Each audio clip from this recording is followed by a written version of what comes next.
Hello, ladies and gentlemen. Thank you for joining me. This is Project Truth Ministries, a place where we are broadcasting the truth to all those who have eyes to see and ears to hear, and encouraging all those out there to seek the truth, to follow the truth, the whole truth, and nothing but the truth, whatever it may be and wherever it may take you. I am really excited to bring to you this historic find. This video is an introduction video of a series of videos on the Hebrew revelation found in India. That's right, you heard me. A Hebrew revelation. The book of Revelation written by John in Hebrew. A Hebrew book of Revelation, and it has been transcribed, translated, and now in the process of being deeply studied.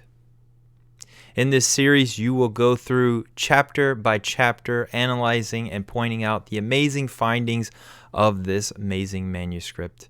I personally have helped out on this project with this manuscript as a editor and a scholarly contributor.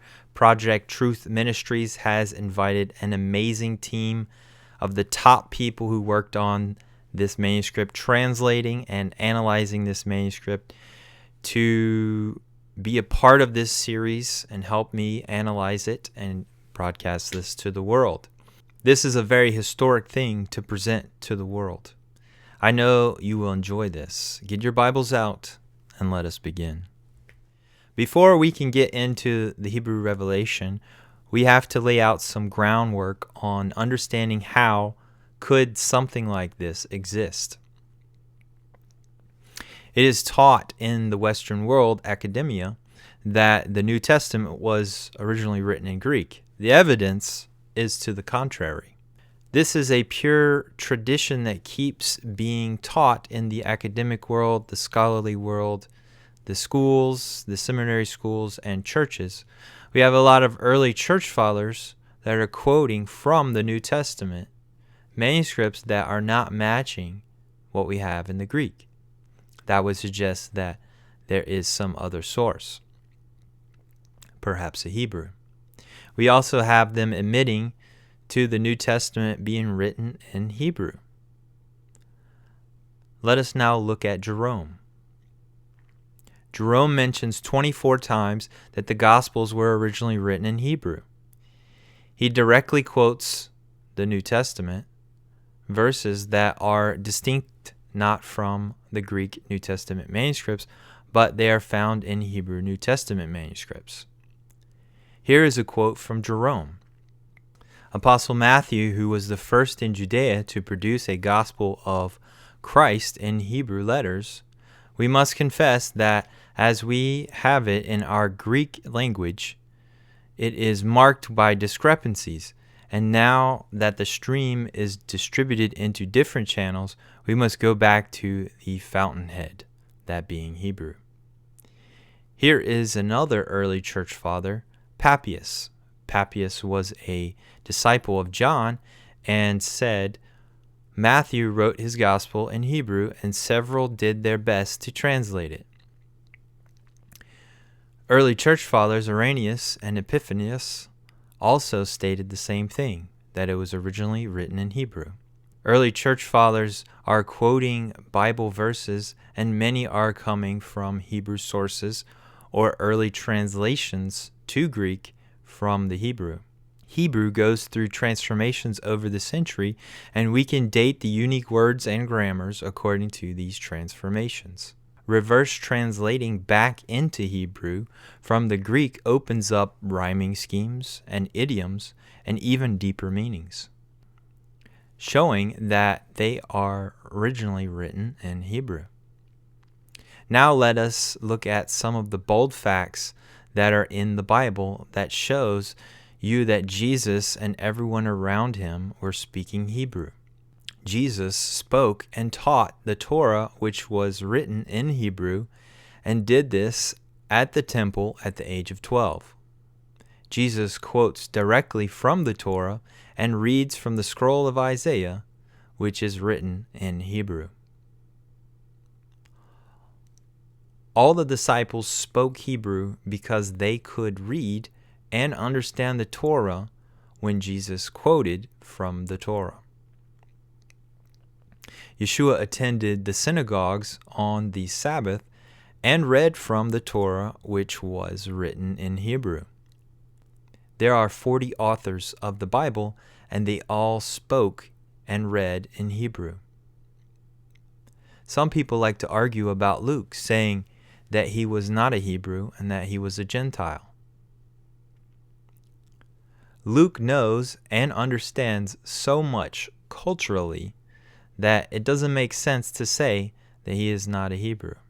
And also there is Colossians chapter 4, verse 14, that says, Luke, the beloved physician, and Demas greet you. Who were the physicians in the time of the first century? That was the Levitical priest at the temple. Luke was a priest who dealt with diseases, and this means he would have known Hebrew.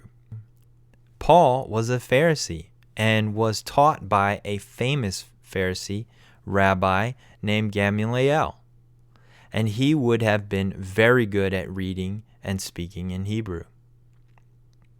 In fact, in Acts chapter 26, verse 14, Jesus speaks to Paul in Hebrew. This is just to name a few. The New Testament has a lot of proofs like this. It goes on and on. Now let us put into perspective the Gentiles coming into the faith. They would have learned and known Hebrew. Acts chapter 15, verse 19 through 21, it is my judgment, therefore, that we should not make it difficult for the Gentiles who are turning to God. Instead, we should write to them, telling them to abstain from food polluted by idols, from sexual immorality, from the meat of strangled animals, and from the blood. For the law of Moses has been preached every city from the earliest times and is read in the synagogues on every Sabbath. By the way, the list of things that is to be abstained from are a listing of things that were done in the pagan temples. And also notice the law of Moses in that verse is preached on the Sabbath, meaning the Gentiles will learn the law of God when they go to the synagogues on the Sabbath, the seventh day of the week, Saturday. They will learn the Hebrew when they learn the law every week, meaning the Gentiles will know Hebrew. Let us address the Greek manuscripts that we do have and have used to craft the wonderful Bible that we have today, which is not perfect, but I still love the English Bible, particularly the King James. I really like that one. There are over 5,700 Greek New Testament manuscript texts that belong to 4 different families: Alexandria, the Western, the Byzantine, and the Caesarean. Most of the Greek manuscripts date from 325 AD to 600 AD. It is super important to remember the Greek sources are not wrong. It is just one step further away from the original source. With that being said, it is also important to remember that no translation is perfect. Including all the English versions out there, there is no perfect Bible. It is a difficult thing to translate to another language, especially when you go from Hebrew, which is extremely deep and meaningful, to something that is like the Greek, which is very flat and not a lot of very depth and meaning of the words. One of the things that happens and is extremely hard to prevent is the scribes will bleed in their thoughts and their ideas into the text. There is a saying in the scholarly world of analyzing manuscripts, traductor traditor, meaning the translator is the traitor. It is something that happens because the scribe has to decide, do I translate it word for word, mechanically, or do I translate it with the meaning, that the meaning will come through to the other language so that there is no confusion? It is what it is. Now I'd like to talk to you briefly about a couple of books that will really help you out to understand the Hebrew backbone of the New Testament. This first book is called Understanding the Difficult Words of Jesus. It's written by David Bibbin and Roy Blizzard. Roy Blizzard wrote back in the 80s that the New Testament manuscripts, when you look at them in the Greek and you translate them back into Hebrew, what you find is all these markers that are showing it was originally written in Hebrew. And therefore, in the 80s, he said people need to get out and look in these libraries to try to find some Hebrew New Testament manuscripts because the evidence is so overwhelming that they're originally written in Hebrew, and that someday somebody would find them. So I highly recommend this book because it'll show you some of the idioms and the proofs in certain places where you change it back into Hebrew, you get meaning, you get understanding. Where the verse is kind of plain and not really making sense, you turn it back into Hebrew, all of a sudden it makes complete sense. The next book is called The Hebrew Yeshua versus the Greek Jesus. It's written by Nehemiah Gordon. It shows you some similar things that if you translate back into Hebrew, you also get more meaning and depth, and also it analyzes one of the Hebrew Matthews that have been found and compares them to what makes sense culturally with Yeshua, that being Jesus, culturally and historically. The next one over is The Hebrew Gospel of Matthew by George Howard. This is George Howard's translation of what is called Shem Tov's Hebrew Matthew. It is Hebrew Matthews that we have found around the world, and they have made a collection. I think there's up to 28 of them now. Perhaps there are more being found soon. I will say that George Howard's translation has some issues where he changes the text back into Greek, but this book is very important because it has the Hebrew on the left side of the page, and you can do your own checking and correct George Howard. But it is a must to get this book. And last but not least is this book that we're going to be working in. This is the published Hebrew book of Revelation written by John that was found in Cochin, India. This has the title of the Scroll of Mysteries. This is more matching with the Hebrew. So perhaps this is the original title, or maybe this title was added later. But this is the book of Revelation, and some of the evidence that we're going to show you shows that this is coming from a first century Hebrew source, and it has not been corrupted by the Greek. It's going to be amazing to walk you through this. You should get yourself a copy of this book. You can request a digital copy, a PDF version, at this email below, janisfbaca@proton.me. And you can also request it at my site email, Project Truth Beam, which is my old title of my old site. But you can get it there at projecttruthbeam@gmail.com. Just type, I want a copy of the Hebrew Revelation, and we will email you back with a PDF version. And then you can follow along, and you can have it in your hands for free. We highly encourage that you share this out to everyone. Get as many hands on this manuscript. We want it to spread like wildfire. We want everybody to see the amazing finds in this manuscript. Now let us talk about obvious things that scholars know that is well-known things that were translated out of the Bible.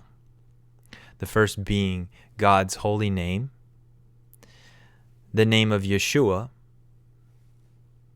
the Torah, the word Torah, the word menorah, and the word Hanukkah, which was changed to Feast of Dedication. Some of these things we have learned in analyzing the Hebrew manuscripts of the New Testament. The markers, these are the markers that are obvious. We are still finding more of these markers every day. Some of these markers include, but are not limited to, rhyming schemes and Hebrew idioms.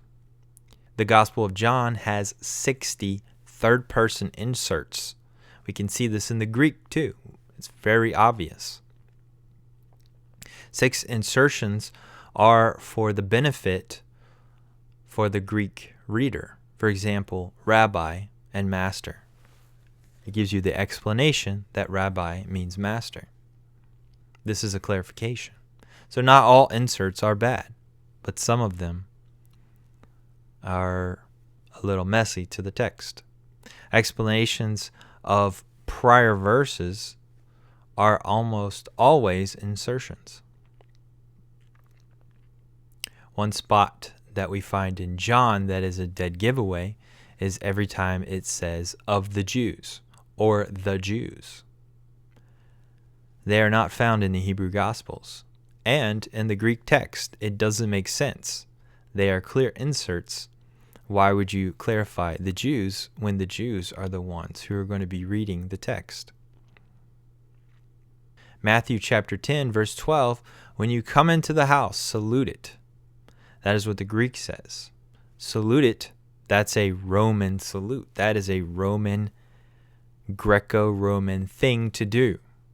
It doesn't make sense. The disciples were not saluting like Roman soldiers. What makes more sense is what we find in the Hebrew. Hebrew Matthew chapter 10, verse 12.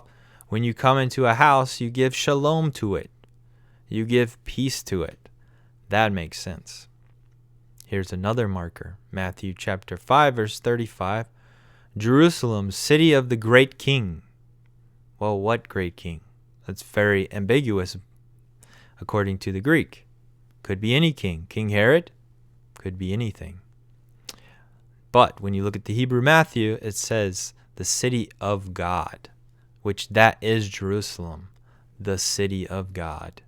It's more clear, more precise. That is some of the things that we find when we look into the Hebrew. We find clarity, and we don't find ambiguousness. Another marker that we have in the text is the prologue to Luke. The first 4 verses of Luke are not found in the Hebrew Gospels. That is something that we know by the Greek. It doesn't make sense. It's an insert. And it is confirmed via the Hebrew manuscripts. Another one is on the Lord's Day. That is found in Revelation chapter 1, verse 10. It is not found in most of the Hebrew revelations. This is something that people will use to justify a Sunday Sabbath. It's not in the Hebrew text. It is an insert. And it is something that we suspected as well when you analyze the Greek manuscripts. Another thing that we have is chiastic structure. That is, which looks like mirroring in the text, like ABC to CBA, which is only in the Hebrew and not in the Greek. Now let us get into framing up the Hebrew revelation from India. John was a fisherman in the Galilee, and his brother was Andrew. They were the first 2 disciples of Yeshua. It is believed that John wrote the book of Revelation prior to the destruction of the temple. Most likely it was written around 68 AD or 69 AD on the Isle of Patmos. This manuscript, along with the whole New Testament written in Hebrew, was found in Cochin, India. This is the location you can see on the map. It is recorded The disciple Thomas was the one that went to India and set up a group of believers there. That would explain how these manuscripts got here. Later found its home in Cambridge University in England. Here is a photo of the library at Cambridge University. I just recently learned that one of my famous ancestors in the 1700s actually graduated from this university. Nevertheless, this library at this university is the home of this collection from India. This is the history behind this collection. A man by the name of Claudius Buchanan in 1803 traveled to India looking for manuscripts. He found a lead at a synagogue known as the Synagogue of the Black Jews in Cochin.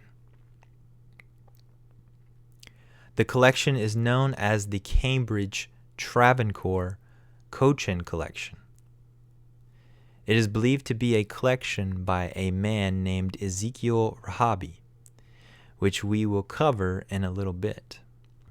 Rahabi is thought to have hired two scholars which had the task of hand copying these manuscripts. One would read and the other would write it down.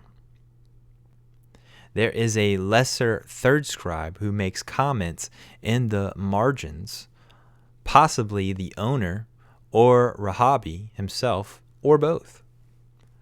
One of Rahabi's scholars had a very strange and mysterious death. The other rabbi scholar was a man by the name of Leopold Emanuel Jacob van Dort, who was from Holland and converted to Christianity. Now let us focus on who Ezekiel Rahabi was. He was born in 1694 and died in 1771.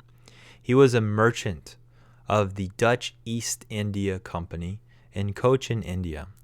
Rahabi was a highly educated man. He was educated in Babylon, which is today Iraq. Most likely his education was in biblical and rabbinic training. That is what we know so far about the origins of this collection. There is still a lot left to research about these manuscripts and the people involved. Now, here is some good news. We are going to treat you, the listener, to something very historic, never been done before. Project Truth Ministry has invited Janice Baca and yours truly, Brian Scott Williams from Project Truth Ministries. There may or may not be some special guests that will join us. We will see. To be a team that is going to walk you, the listener, through these manuscripts, showing us what is in it and what does it mean. Come be a part of this as we are making history and walking you through the Hebrew revelation that has so many amazing details that add depth and understanding that you might not have in your Greek or English version. And with that being said, our next video, we will start with chapter 1. As always, keep reading your Bible. Thank you, and God bless you.